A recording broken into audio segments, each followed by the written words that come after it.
Il-Kunsill Lokali Bormlis inawgura numru ta' cat cafes li se jitferxu madwar il-lokalità sabiex il-qtates ta' triq ikunu jistgħu jsibu refuġju taħt dan is-saqaf ċkejken ikun x'ikun l-istaġun. Din l-inizjattiva saret bħala parti mill-implementazzjoni tal-iskema LC Care Project li kienet imnedija mid-Dipartiment tal-Ħarsien tal-Annimali. Apparti il-cat cafes li nbnew mill-ħaddiema tal-Kunsill Lokali, il-Kunsill xtara wkoll gadgets, mediċina għas-santwarju lokali u investa fi skontijiet sabiex jiġu msewwija l-qtates. Joyce Sherry, volontira fis-santwarju Carers for Stray and Abandoned Felines, qalet li għal-qtates li jieħdu ħsieb dan is-santwarju din id-donazzjoni tfisser id-dinja.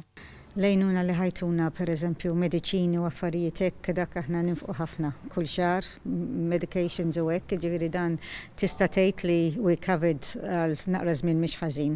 Anka tawna l-gadgets li tant din bżonn jużi bħalissa li għandna vera mhumiex qegħdin sew. Is-Sindku ta' Bormla Alison Zerafa Ċivelli spjegat kif dawk il-persuni reġistrati bħala dawk li jitimgħu l-qtates mal-Kunsill flimkien mas-santwarju se jirċievu wkoll ikel tal-qtates li ma' spiża ħariġa l-Kunsill stess biex jgħin kemm jista'.